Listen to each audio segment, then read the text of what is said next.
The waters that bathe the south of Australia are a link preserved from a former union.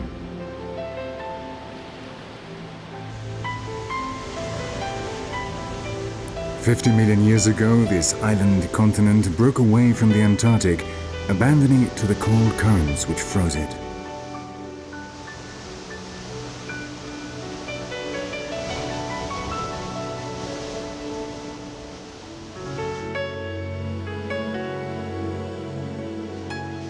Now, strong winds, called the Roaring Forties, crash against this rugged coast, carrying with them life from the ice in the form of rich nutrients transported by the currents from the South Pole.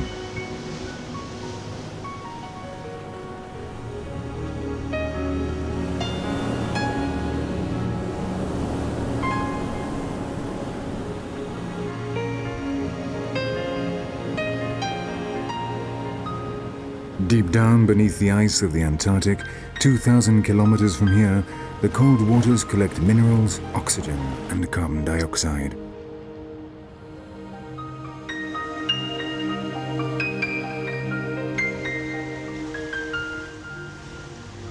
Here on the southern Australian coast, these waters come to the surface, giving to rise a veritable explosion of life, an incredible proliferation of species from plankton eaters to specialist predators.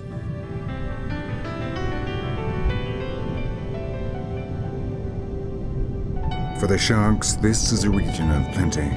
The basic design of their bodies is 300 million years old and is literally perfect. But only one of them is called death.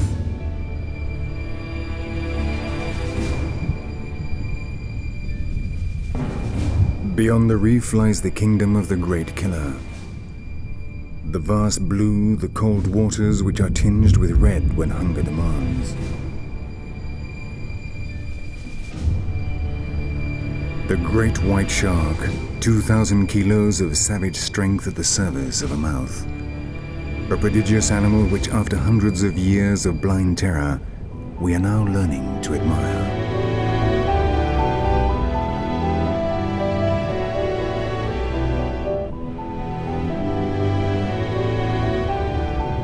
We are going to visit his domains.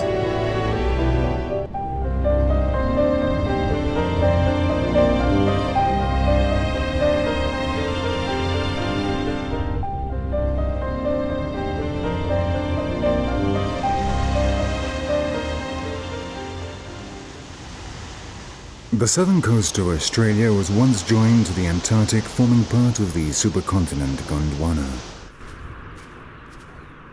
Since then, many things have changed in the wildlife of this island continent.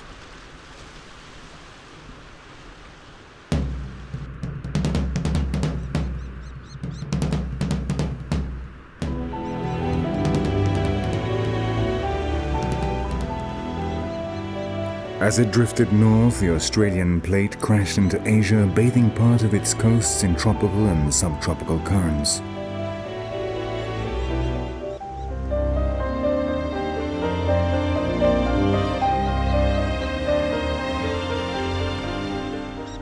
In this way, on the Australian continental platform, the cold, nutrient-rich waters of the South Pole met warmer ones coming down from the Indian Ocean. When Australia moved north and the Antarctic south, the system of ocean currents was changed. The Antarctic froze over and the top of Australia came into contact with the tropical currents. Today, both influences remain, creating the two types of water we are going to explore. People often think that the sea is full of life, that everywhere creatures of one size or another swim. However, that is not true. In fact, the open ocean is almost a desert with nothing to eat and no one to eat it.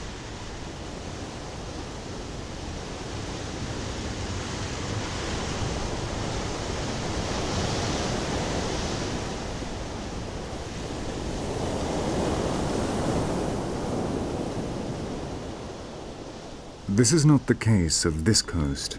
When the cold waters reach here and rise to the surface, they come into contact with the sunlight and warm up. And it is precisely the presence of light that works the miracle and causes life to flourish along these beaches.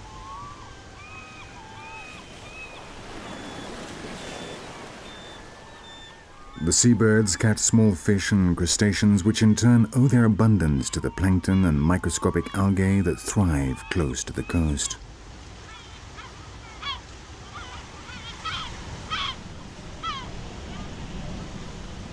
These seabirds form colonies of thousands of individuals and contribute to fertilizing the water with their excrement rich in nitrogen.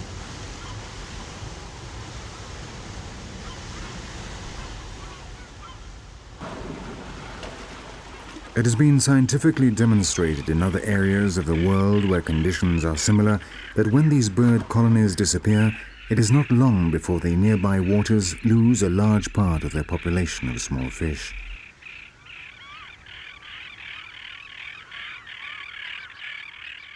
This has not happened in southern Australia.